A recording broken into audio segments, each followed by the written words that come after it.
100만 불 융자하면 매달 얼마나 낼까요? 거주용, 투자용, 상업용 금리 완전 비교해 드리겠습니다. 여러분 100만 달러를 융자받으면 한 달에 얼마를 내야 할까요? 6천 불일까요? 만 불일까요? 아니면 2만 불이 넘을까요? 정답은 어떤 부동산을 사고 어떤 융자를 선택하느냐에 따라 완전히 달라집니다. 오늘은 2026년 8월 18일 화요일 기준 미국의 거주용 주택, 투자용 주택, 상업용 부동산, 금리를 비교하고 100만 불을 용자받았을 때 매달 원금과 이자를 얼마나 내는지 쉽게 설명해 드리겠습니다. 첫 번째, 내가 직접 사는 거주용 주택입니다. 먼저 가장 많이 사용하고 있는 30년 고정 금리부터 보겠습니다.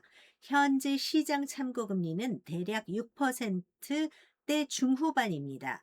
예를 들어 약 6.7%의 수준으로 100만 달러를 30년간 원리금 균등 상환한다고 가정하면 월 원금과 이자가 약 6,400불대입니다. 그러니까 100만 달러를 빌렸다고 해서 매달 100만 달러를 360개월로 단순히 나누는 것은 아닙니다. 원금의 이자가 계속 포함되기 때문에 월 페이먼트가 6천 불을 훌쩍 넘습니다. 이것은 P&I, 즉 Principal and Interest, 원금과 이자만 계산한 금액입니다. 실제로 집을 소유하면 여기에 재산세, 주택보험, 경우에 따라 HOA와 PMI 등이 추가될 수 있습니다.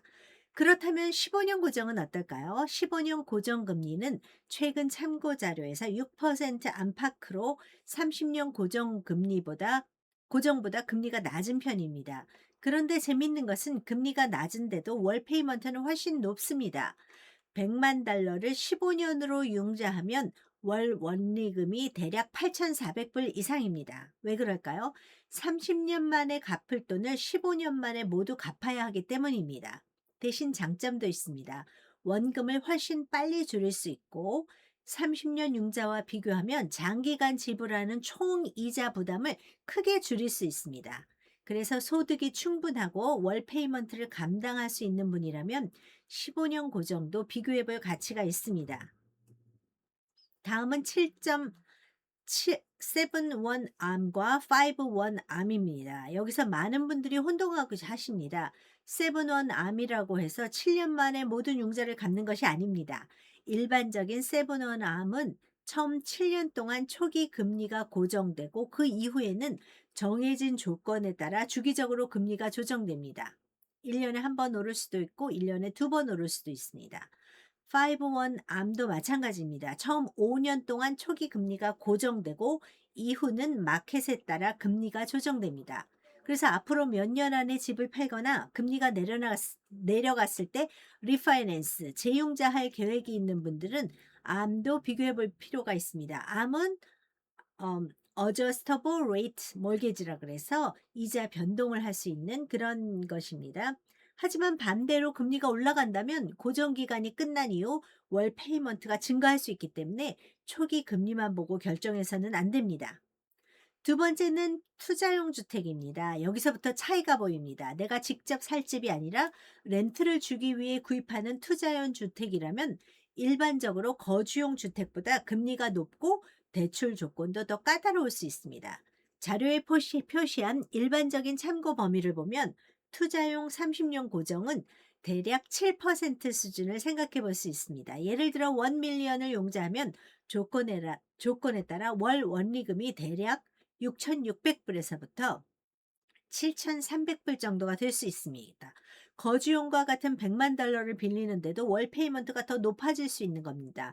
왜 그럴까요? 은행 입장에서는 투자용 부동산이 본인이 직접 거주하는 주택보다 상대적으로 위험도가 높다고 평가될 수 있기 때문입니다. 그래서 투자용 주택은 신용점수, 다운 페이먼트, LTV, 론 투 밸류라 그래서 융자 액수와 집의 밸류를 비교하는 것입니다.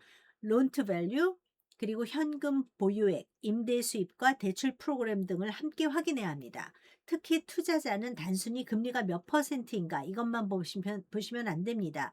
예상 렌트 수입에서 몰기지, 재산세, 보험료, HOA, 수리비, 베이컨시 등을 빼고도 실제로 현금 흐름이 남는지를 계산해야 합니다. 세 번째, 상업용 부동산입니다. 상업용 부동산으로 넘어가면 주택 융자보다 훨씬 더 복잡해집니다. 오늘 자료에는 크게 은행의 CRE 대출, CMBS 대출, 그리고 멀티패밀리 대출을 비교해 보았습니다. 일반 은행의 상업용 부동산 참고 금리는 재료상 6%부터 나타나고, CMBS나 부동산의 종류와 구조에 따라 그보다 높은 금리가 적용될 수도 있습니다. 하지만 상업용 부동산에서는 정말 중요한 것은 금리만이 아닙니다.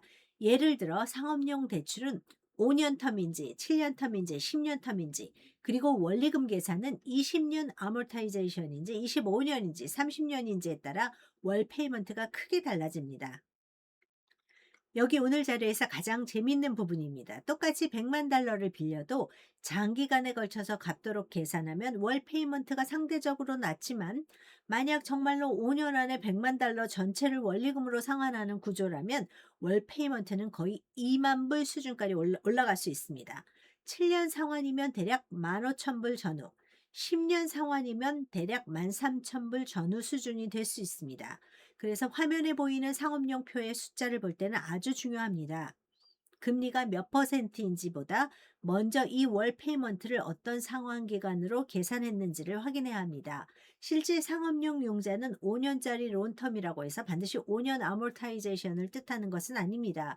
얘를 5년 텀에 25년 아모타이제이션으로 월 페이먼트를 계산하고 5년이 끝났을 때 남아있는 원금에 대해 벌룬 페이먼트 또는 재융자, 리파이낸스 구조가 필요한 구조일 수도 있습니다.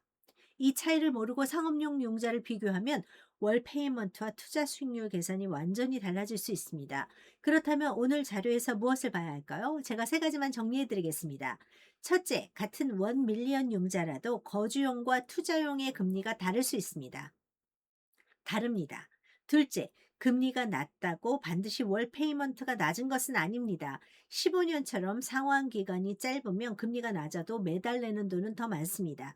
셋째, 상업용 부동산은 금리뿐 아니라 텀과 아모타이제이션을 반드시 함께 봐야 합니다.